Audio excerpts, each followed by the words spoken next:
हाय, मैं हूं Irshad Kamil and you are watching Bollywood Hungama. देखते रहिए।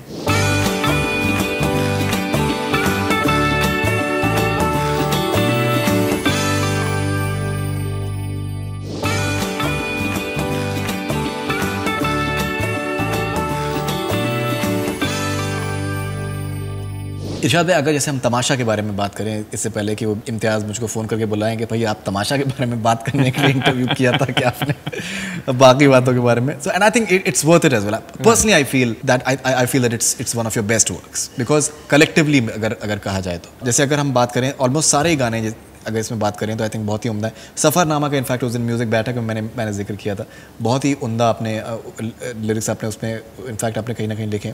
अगर हम लोग स्टार्ट करें इंडिविजुअली एक गाने से, अगर सफ़रनामा के बारे में अगर आप कुछ बताना चाहें, दैट सफ़रनामा ब्रीफ क्या था आपको? जी, सफ़रनामा ऐसा है, जब एक सफ़रनामा को मैं खोलना चाहता था, इस बारे में मेरी इम्तियाज़ के साथ काफ़ी बात भी हुई। ये गाना तब आता है जब कैरेक्टर की एक जर्नी पूरी हो गई है, जो actually more than external internal journey है। एंड इम्तियाज़ साइड के सफ़रनामा तुम किस उसमें इस्तेमाल कर रहे हो, ये बात सफ़रनामा कोई ऐसी कुछ ट्रैवल की पिक्चर तो उस तरह से नहीं है ये। तो मैंने कहा मुझे लगता है कि ये ट्रैवल अगर एक्सटर्नल नहीं है, आप ही कह रहे हो, इंटरनली तो एक कैरेक्टर ग्रो हो रहा है ना, एक जगह से मेंटली दूसरी जगह जा रहा है ना, इमोशनल जर्नी तो है। वो इमोशनल जर्नी सफ़रनामा मैं वहाँ रिलेट कर रहा हूँ। ये सफ़रनामा एक आप अंदरूनी तौर पे एक सफ़र को निकले हुए हो और एक मंजिल पे पहुँच गए हो। आपके सारे कन्फ्यूजन्स, आपकी सारी दुविधाएं ख़त्म हो गई हैं, आप किसी नतीजे पे पहुंच गए। जब वो नतीजा भी तो अपने आप में एक मंजिल है। बिल्कुल। तो वो उस तरीके से सफ़रनामा का मैंने इस्तेमाल किया। और सफ़रनामा अंधेरे से अंधेरे में उजालों का सफ़रनामा और ख़यालों का सफ़रनामा। तो ये ख़यालों का भी एक सफ़रनामा होता है।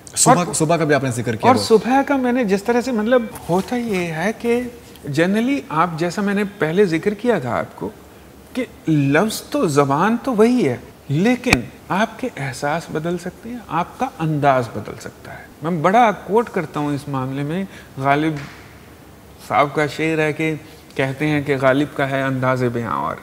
अब अगर वो ये कहते हैं कि गालिब का है एहसास बयां और, शेर तब भी मुकम्मल था, वज़न भी बिल्कुल उनके हिसाब से करेक्ट बैठता था। पर अंदाज़ बयां जब और हो जाता है तो वही लफ्ज़ जो होते हैं वो मायना स्टाइल कुछ और दे देते बिल्कुल, हैं। बिल्कुल बिल्कुल एब्सोल्युटली।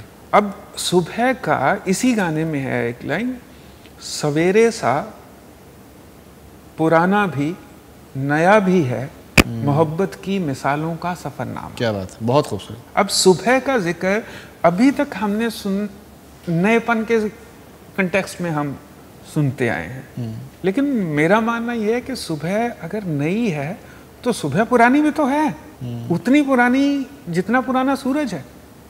क्या बात। और मोहब्बत की मिसालों का जो सफ़रनामा है वो भी हर बार नया होता है। किसी को किसी से मोहब्बत होती है तो नई मिसाल, नई सिमलीज बनती हैं, नई मिसालें बनती हैं, लेकिन ये सिलसिला पुराना भी है, कदीमी है, कब से चला आ रहा है। क्या बात है, क्या बात है, क्या बात है।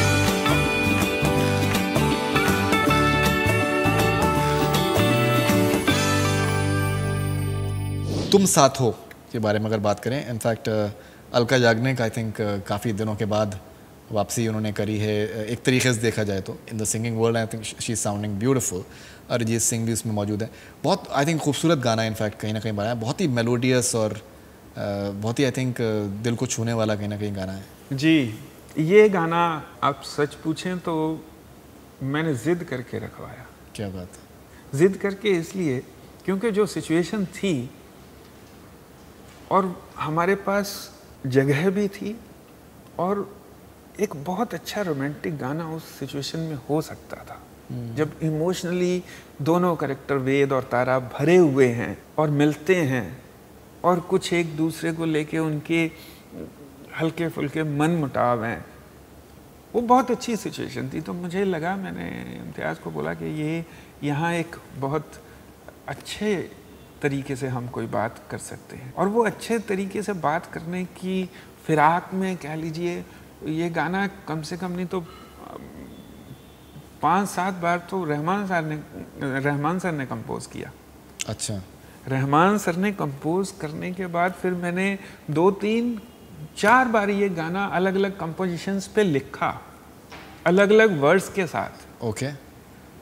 तो अल्टीमेटली जब हम ये और करते हैं, थोड़ा और कुरेदते हैं, थोड़ा और आते हैं मज़े से, थोड़ा कुछ है जो शायद छूट रहा है वो पकड़ते हैं इसमें, वो करते करते बस अपने पे बस नहीं चलता, बात है इतनी छोटी सी, ये भी हमने एक ऑप्शन बनाया था इसका। ओके। फिर अगर तुम साथ हो ऑप्शन बनाया था हमने इसका। राइट। मतलब ये जो लास्ट, तो अगर तुम साथ हो पे इम्तियाज़ को इतना अच्छा लगा ऑप्शन वो, कि उसने कहा नहीं ये बिल्कुल सही तरीके से जो एक सिचुएशन है उसको डिफाइन भी कर रहा है और सिचुएशन को इन्हांस भी कर रहा है, अब इसके बाद कोई और ऑप्शन नहीं चाहिए। क्या बात है, क्या बात है।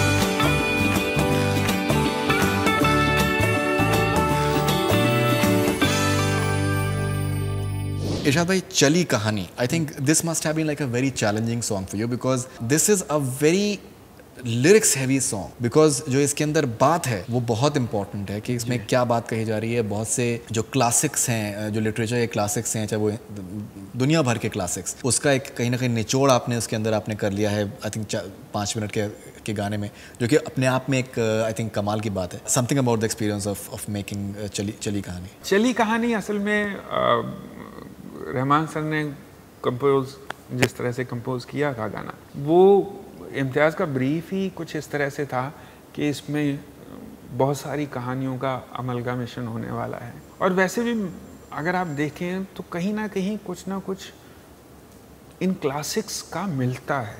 अब अगर मान लीजिए कि एक कहानी का कोई हिस्सा दूसरी कहानी के साथ मिलता है, फॉर एग्ज़ाम्पल आप देखिए कि दोनों रोमियो जूलियट ने एक न्यूज़, एक कुछ इस तरह की इन्फॉर्मेशन मिली जिसकी वजह से उन दोनों ने अपने आप को ख़त्म कर लिया।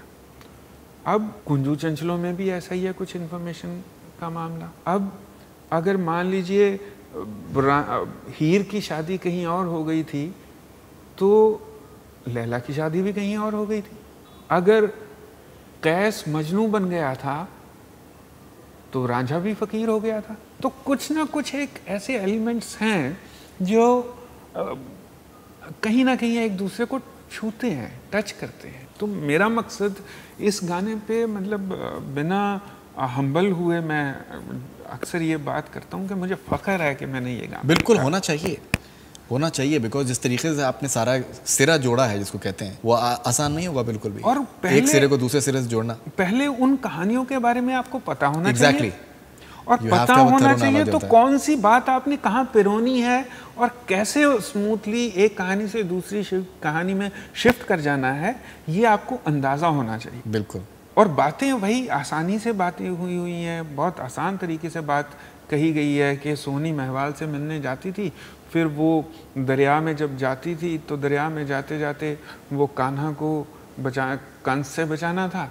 अब ये भी हमारे दरिया का ही विजुअल है। और कितने वो कैलेंडर्स और पोस्टर हमने देखे हैं जब वो कान्हा को सर पे उठाया हुआ है और वो यमुना पार हो रही है, और फिर वो किनारे से फिरौन की बहन ने मूसा उठाया, वो सारी चीज़ें। ये तो बहुत खूबसूरत लाइन थी। इनफैक्ट ये तो बहुत ही, बिकॉज इंटायरली ये फिरौन का कॉन्सेप्ट को लेके आना, ये अपने आप में एक डिपिक्ट करता है कि आपका जो मुताला है बहुत वसी है, which I think that not everyone when specially writers जो हैं आज के टाइम में, बहुत से लोगों को शायद उतना डेप्थ में जाने की कोशिश शायद जी, और उसको फिर यूज कर पाना, and it's not sounding pedantic, वो प्रीची साउंड नहीं करता, बोरिंग नहीं है, because the moment it becomes boring then no one is interested. Yes of course, that is something which is and पनघट काल से लो चली कहानी, जैसे ये फ्रेज ही मुझे बड़ा बड़ा अट्रैक्टिव फ्रेज इस वजह से लगता है। मैं ये नहीं कह रहा कि अब पनघट काल बहुत, मतलब मैं ये नहीं कहना चाह रहा पुराने ज़माने से, पनघट पुरानी चीज़ है। आज पनघट का कोई कॉन्सेप्ट ही नहीं है, या पता उस तरह से लोगों को, शहर के लोगों को नहीं पता होगा कि पनघट पे भी कहानियाँ होती थी। क्या बात, चौपाल पे पनघट पे पानी भरने के लिए औरतें जाती थी, तो कहानियों का सिलसिला शुरू हो जाता था। चौपाल में मर्द लोग मिलते थे तो वहाँ पे कहानियों का सिलसिला शुरू हो जाता था। तो वो कुछ छोटी, और तेरे मेरे इश्क की ये नई कहानी, तेरे मेरे इश्क की ये नई कहानी जो सालों से पुरानी है। क्या बात, सालों से पुरानी है तेरे मेरे इश्क की कहानी जो सालों से पुरानी है। हाँ, तो हम बदल रहे हैं। मैं भी किसी ज़माने में वेद ही रांझा होगा, मैं भी किसी ज़माने में वेद ही मिर्ज़ा होगा, मैं भी किसी ज़माने में वही फरहाद रहा होगा। तो वो कनेक्शन जो है कहानियों की चीज़ें के, वो सारा एक हमने इस गाने में चली कहानी में बेसिकली इकट्ठे करने की, संजोने की कोशिश की और एक इंटरेस्टिंग गाना बनाने की कोशिश की कि जिससे आपको ऐसा भी ना लगे। और जैसे लो उठा विरोधी परचम, मुगले आज़म को था ये गम, शहजादा मोहब्बत करके इज्जत का करेगा कचरम। अब ये कचरम जैसा वर्ड जो है, कचरा कर देगा इज्जत का, ये एक्चुअली उसको नॉन सीरियस बनाने की कोशिश ही है एक तरीके से। शेक्सपियर ने बहुत यूज़ किया है चीज़ों को तुकबंदी करने के लिए, अपने प्लेज में शेक्सपियर ने बहुत बार किया है। तो आई think it's literary point of view से अलाउड है, होना चाहिए, बिकॉज वाजे हो जाए कि अगर उसमें राइमिंग स्कीम है।